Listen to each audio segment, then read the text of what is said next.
ఈ జనవరి నుంచి ఎగ్జిబిషన్ ప్రారంభమైంది. అది నా నియోజకవర్గంలోనే ఉంది. ఎగ్జిబిషన్ ఎన్నో సంవత్సరాల నుంచి ఎగ్జిబిషన్ అయితే జరుగుతుంది. కానీ ఒకప్పుడు ఎగ్జిబిషన్ ప్రారంభమయ్యే సమయంలో చాలా తక్కువ జనాభా ఉండే, కానీ ఇవాళ జనాభా పెరిగింది. దాదాపు 45 డేస్ సరౌండింగ్ జనాలు కానీ మోజంజాయ్ మార్కెట్ నుంచి ఏక్ మినార్ మస్జిద్ వరకు, ఏక్ మినార్ మస్జిద్ నుంచి అసెంబ్లీ వరకు ఎన్నో గంటలు రోడ్డు మొత్తం జామ్ ఉంటుంది. సరౌండింగ్ మొత్తం న్యూసెన్స్ జరుగుతుంది. నేను గతంలో కూడా అసెంబ్లీలో ముఖ్యమంత్రి గారు ఉండే, అప్పుడు కేసీఆర్ గారు, వాళ్ళకి రిక్వెస్ట్ చేసిన, ఈ ఎగ్జిబిషన్ కి సిటీ నుంచి బయట ట్రాన్స్ఫర్ చేయండి. దాదాపు ఒక 100 ఎకరాల భూమిలో ఎగ్జిబిషన్ పెడితే మంచి ఒక సిస్టమేటిక్ ఎగ్జిబిషన్ జరుగుతుంది. ఇంకా గ్రాండ్ గా ఎగ్జిబిషన్ కార్యక్రమం కూడా అక్కడ పెట్టుకోవచ్చు అని నేను అసెంబ్లీలో కూడా అప్పుడు రైజ్ చేసిన, కానీ వినలే. ఎందుకంటే ఈ ఎగ్జిబిషన్ నుంచి కొంతమంది మినిస్టర్లకి ఎక్కువ ప్రాఫిట్ వస్తుంది. ఎందుకంటే లోపల చాలా వరకు తప్పులు జరుగుతాయి. చాలా వరకు ఈ షాపు అలాట్మెంట్లో కూడా ఈ వేరే వేరే విధంగా స్కామ్ కూడా జరుగుతుంది.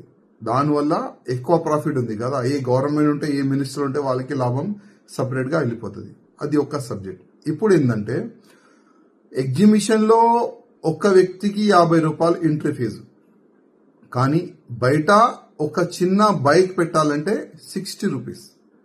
అదేవిధంగా ఒక కార్ పెట్టాలంటే 150 రూపాయలు. నేను పోలీస్ అధికారులతో తెలుసుకున్నా ఇప్పుడే, అసలు ఏంది ఇది, ఒక గవర్నమెంట్ కాలేజ్ లో ఇట్లాంటి పార్కింగ్ చేస్తున్నారు, అసలు ఏం సంగతి అని అడుగున్నా. ఎందుకంటే చాలా వరకు జనాలు ఇంత డబ్బులు వసూలు చేస్తున్నారు, ఇంత రాడిజం చేస్తున్నారు అని చాలా వరకు జనాలు వీడియోలు పెట్టినారు. అదే నేను కోట్ చేసుకుంటా, అసలు అవసరమా? గవర్నమెంట్ కాలేజ్, గవర్నమెంట్ ప్లేస్ లో ఫ్రీ పార్కింగ్ చేయండి. జనాలు మన తెలంగాణ జనాలే కదా, బయట జనాలు అయితే లేదు కదా. కానీ ఎగ్జిబిషన్ కి ఫ్యామిలీ సహా వచ్చే వాళ్ళకి ఒక కార్ పార్కింగ్ పెట్టాలంటే 150 రూపాయలు ఇవ్వాలి, ఒక బైక్ పెట్టాలంటే 60 రూపీస్ పెట్టాలి. అసలు ఇది టెండర్ అయిందా? ఒకవేళ టెండర్ జరిగితే అసలు మాకు నాలెడ్జ్ పెట్టారా, మాకు నాలెడ్జ్ లో పెట్టారా?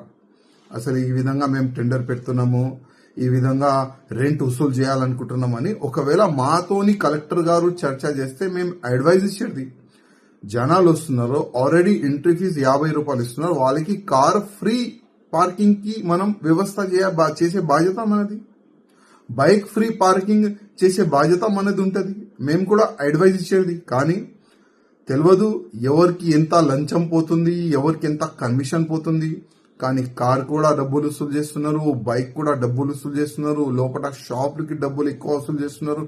మొత్తం లోపట బయట అన్ని స్కామ్ జరుగుతుంది. ఈ విధంగా ఎగ్జిబిషన్ అయితే జరుగుతుంది. నేను మళ్ళొక్కసారి ఇప్పుడున్న ముఖ్యమంత్రి రేవంత్ రెడ్డి గారికి రిక్వెస్ట్ చేస్తున్నా, సిటీ నుంచి ఎగ్జిబిషన్ ని మీరు బయట పంపించండి. ఎందుకంటే ఏదైనా చిన్న ప్రమాదం జరిగితే ప్రాణ నష్టం ఎక్కువ జరగవచ్చు.